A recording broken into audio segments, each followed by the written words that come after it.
सवाल ये है, ममता काले जी को जरा लाइए। ममता काले जी, सवाल ये है, कह रहे हैं कि ट्रैक्टर से आ रहे तो क्या दिक्कत है? सिर्फ एक मिनट, वही बता रहे, वही पूछ रहा हूं ना सर, वही पूछ रहा हूं। मतलब सवाल ये है कि जो वहां पर प्रदर्शन कर रहे हैं 2000, 4000, 5000 जो वहां पर प्रदर्शनकारी हैं, उनके लिए दिल्ली की 1 करोड़ जनता को बंधक बना दीजिए, उन्हें बंधक बना दीजिए, उनके खाने का, उनके पीने का, उनके आने जाने का सारे इंतजाम जो है बंद कर दीजिए। एक मिनट जवाब ले लीजिए ना ब्रजेश जी, 1 मिनट। बिल्कुल दिल्ली सरकार की है और पंजाब सरकार की भी है, बताइए। धन्यवाद सुमित जी। देखिए, जो भी विषय है, जो भी मांगे हैं, लेश मात किंचित मात किसी के मन में डाउट है तो वो बातों से ही सॉल्व होगा ना। जिस प्रकार से बॉर्डर सील कर दिए गए, जिस तरीके से रेलवे लाइंस को जैम कर दिया गया है, उखाड़ा जा रहा है, जिस तरीके से हाईवेज जैम है, जिस प्रकार से दिल्ली को घेरने की बात की जा रही है, इससे क्या फायदा होगा? कोई फायदा होगा? कोई हल निकलेगा? नुकसान हो रहा है ना, जनता का नुकसान हो रहा है, जनता का नुकसान हो रहा है, जनता भोग रही है, छोटे छोटे बच्चे भोग रहे हैं जो स्कूल नहीं जा पा रहे, महिलाएं पुरुष सब भोग रहे हैं। आप मुझे बताइए, अराजकता नहीं है तो क्या है? बंद किसने किया है? सुनिए, बंद किसने किया है? बंद किया है दिल्ली पुलिस ने, बंद किया है हरियाणा की सरकार ने। एक मिनट, पहले रिवर्ट ले लीजिए ना, जवाब ले लीजिए ना, आप भी बताइएगा ना, आप भी बताइएगा। मैं पहली बात था, मैं इनके बीच में बोली नहीं थी कि आप शांति रखिए। ये बॉर्डर नहीं है जहां पर आप अराजकता करेंगे, ये स्टूडियो है, सुनिए ध्यान से, है ना। इससे कुछ हल नहीं होने वाला है। अगर वास्तव में हल चाहिए तो अभी 3 केंद्रीय मंत्री गए हैं चंडीगढ़ में, वार्तालाप से बात होगी ना। अगर बात करेंगे दोनों पक्ष बैठ के, तभी तो समाधान होगा, निगोशिएशन होंगी, चीजें सामने आएंगी। ये क्या तमाशा लगा के रखा है? आप सोचिए पुलिस वालों को कैसे चोटिल किया है। इस देश का किसान कभी भी हथियार पत्थर नहीं उठाता है सुमित जी। मैं भी उत्तराखंड की बेटी हूँ, किसान मेरे घर में भी है। बिल्कुल, बहुत बड़ी बात है, बहुत बड़ी बात है, खालिस्तानी, बहुत बड़ी बात है। ममता काले जो कह रही है, इस देश का किसान, ब्रजेश जी 1 मिनट, एक मिनट, ब्रजेश जी, इस देश का किसान जब पूरी दुनिया में, ब्रजेश जी जरा सुन लीजिए, वो है जिसने एक वक्त की रोटी छोड़कर इस देश को आर्थिक तौर पर, अन्न के तौर पर जो है आपने बनाया। ब्रजेश जी रुक जाइए, हम नहीं कह रहे हैं, हमने ये नहीं कहा कि आप किसान नहीं है, आप किसान नहीं, आप जिम्मेदारी संभालें। और इसीलिए भारत के स्टूडेंट काले जी कह रही है। 1 मिनट, मैं बाहर जा रहा हूं, मैं पुष्पेंद्र जी के पास जा रहा हूं, मैं पुष्पेंद्र जी के पास जा रहा हूं, वापस आऊंगा। पुष्पेंद्र जी, बताओ, रॉकेट छोड़े जा रहे हैं। 1 मिनट, ब्रजेश जी 1 मिनट, पुष्पेंद्र जी मैं आपके पास आने जाऊंगा, मैं आपके पुष्पेंद्र जी के पास जा रहा हूं स्टूडियो से बाहर। पुष्पेंद्र जी जरा बताइए, जो मसला है वो हल कैसे होगा? बातचीत की टेबल पर आकर जो मुद्दे हैं, स्वामीनाथन आयोग का मुद्दा है, या फिर पेंशन, किसानों की पेंशन का मुद्दा है, या एमएसपी का मुद्दा है। लेकिन जब ये कहेंगे लोकप्रियता बढ़ गई है मोदी सरकार की, तो फिर क्यों ना सवाल उठे कि वो किसान है या फिर नहीं? नहीं, देखिए, जो भी सरकार है ये उसकी जिम्मेदारी है। जो 2 साल पहले आंदोलन के दौरान इनसे निवेदन किया था मोदी सरकार ने कि भाई हम आपकी ये सारी मांगों को मानने के लिए ये कमेटी बना रहे हैं। 2 साल का समय बीत गया, लेकिन आज तक ना तो उस कमेटी ने कोई रिपोर्ट दी है, ना कमेटी में क्या चर्चा हुई है वो कोई पब्लिक की गई है। एमएसपी की लीगल गारंटी मुख्य मांग थी जी, और बाकी और तमाम मांगे जो हैं आपने बार बार अपने चैनल पे बताई है, मैं रिपीट नहीं कर रहा। लेकिन इन मांगों पे जब किसानों ने ये देखा कि कानून पास होना है और कानून पास संसद में होगा, ठीक है, संसद का अंतिम सत्र भी जब समाप्त हो गया और इस सरकार का कार्यकाल भी समाप्त होने जा रहा है, ठीक है, तो चुनाव है, तो अब और कब तक हम इंतजार करें? हमने बहुत पेशेंटली इंतजार किया है। हाँ। और इनको इन सब मांगों को मान लेना चाहिए।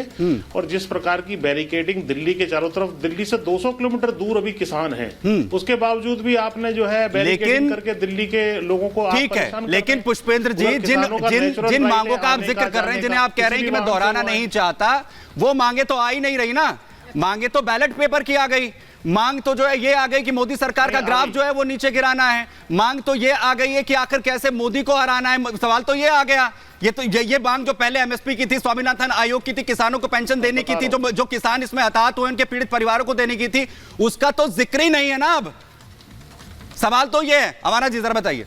नहीं, पूरा जिक्र है उसका, वार्ता भी आपकी आ रहा हूं सर, प्रदीप जी आ रहा हूं आपके पास। मैं आपकी डिबेट बहुत देर से सुन रहा हूं। हाँ। आज आप अभी देख रहा हूं मैं, किसी किसान नेता ने कह दिया कि मोदी जी के ग्राफ को गिरा रहे हैं। मैं ये पूछना चाहता हूं, जब अन्नदाता को खालिस्तानी पाकिस्तानी कहते हैं, जब हमारे देश के किसान का अन्नदाता का अपमान नहीं होता, ये इतना बड़ा इशू हो गया। जब ये अपने सूट बूट के दोस्तों को 14 लाख करोड़ रुपए माफ कर सकते हैं उनका, तो किसान को एमएसपी नहीं दे सकते? ये एमएसपी किसान को नहीं दे सकते? ये कॉर्पोरेट टैक्स, ये अपने सूट बूट वाले दोस्तों को जब कॉर्पोरेट टैक्स 32% सब 22% कर सकता है, किसान को एमएसपी नहीं दे सकते क्या? वही किसान है ये। जब कोविड का टाइम आया था किसान ये भारत के देश के थे, मोदी जी के दोस्त। वो किसान मोदी नहीं, वो किसान नहीं सुनिए, मोदी जी के दोस्त देश छोड़ के भाग गए। अंदर पूरे मोदी जी के दोस्त मनाही कर दी थी, मोदी जी के दोस्त छोड़ के भाग गए देश वो को। किसान नहीं थे। जय जवान जय किसान का नाता इस देश के सबसे ज्यादा लोकप्रिय प्रधानमंत्रियों में से एक रहे लाल बहादुर शास्त्री ने किसानों के दम पर आत्मनिर्भर जो है बनाया। वो किसान जो है वो यहाँ पर नहीं थे, वो किसान जो है वो यहाँ पर नहीं थे सर। और मजबूर हम नहीं कह रहे खालिस्तानी, हम नहीं कह रहे खालिस्तानी। क्या उनकी कठपुतली प्रदीप जी बुलाइए, ब्रजेश जी आपके पास आना। प्रदीप जी मजबूर किसने किया? एक मिनट मैं आपको पूरा मौका दूंगा, आपको बहुत जवाब देने हैं वाना जी, बहुत जवाब देने हैं। अखिलेश यादव ने बहुत कुछ कहा है, बहुत जवाब देने हैं आपको, बहुत जवाब देने हैं आपको, बहुत जवाब कटवा दिए थे। अमाना जी बहुत जवाब देने हैं आपको। अखिलेश यादव ने किस तरीके से कहा उसका जवाब मैं आपसे लूंगा। प्रदीप जी आपको यहाँ पर जोड़ रहा हूं, वो किसान क्या नहीं थे? जब लाल बहादुर शास्त्री ने इन्हीं किसानों के दम पर अन्न के तौर पर पूरे देश को आत्मनिर्भर बनाया, प्रदीप जी वो किसान नहीं थे? मजबूर कौन कर रहा है? निश्चित तौर पे वो किसान थे। सुमित जी 2 लॉजिक दे रहा हूं, बस इनको बोलिएगा शांत रहे, जरा सुनने का धैर्य रखें। 32.8 लाख स्क्वायर किलोमीटर हमारे देश का क्षेत्रफल है संपूर्ण भारत का। उस संपूर्ण भारत में किसान रहते हैं और 50.362 स्क्वायर किलोमीटर के लोग अगर आके अपने आप को किसान बताने लगे, और आप देखिए रियलिटी आप तो हो क्या है, किस प्रकार की बातें वो कर रहे हैं वहां पे। कौन देशवासी हमारे किसानों के सम्मान में अगर वो लोग डेंट करेंगे तो उसको बर्दाश्त नहीं किया जाएगा।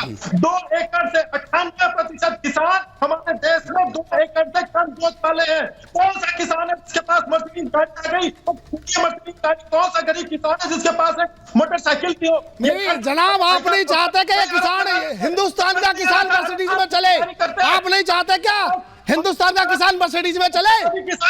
हिंदुस्तान का किसान मर्सिडीज में भी चल सकता है, प्राइवेट जेट में भी चल सकता है। आप नहीं चाहते? प्रदीप जी बहुत बड़ी बात कह रहे हैं, प्रदीप जी बहुत बड़ी अमाना जी आप कह रहे हैं, आप कह रहे हैं कि इस देश का किसान क्या चार्टर्ड प्लेन से दिल्ली में प्रदर्शन करने के लिए नहीं आना चाहिए? बिल्कुल आना चाहिए। कौन इनकार करता है इस बात से? आप कह रहे हैं कि चार्टर्ड प्लेन से नहीं आना चाहिए। हमारी बात यह है जो प्रदीप जी ने कही, किसानों की जो डेंट कर रहे हैं उन्हें नहीं बख्शा जा सकता। इस देश के किसान जो हैं जो अपनी पेट पर पट्टी बांधकर देश को सशक्त करते हैं वो किसान है, वो किसान नहीं है, वो किसान नहीं है जो किसानों को जो है वो डेंट पहुंचा रहे हैं। वापस आ रहा हूं, नहीं मैं नहीं कह रहा हूं, मैं नहीं कह रहा हूं यहाँ पर। आपका दुख है, अपने शब्द मेरे मुंह में मत घुसाइए, अपने शब्द मेरे मुंह में मत घुसाइए, अपने शब्द मेरे मुंह में मत घुसाइए।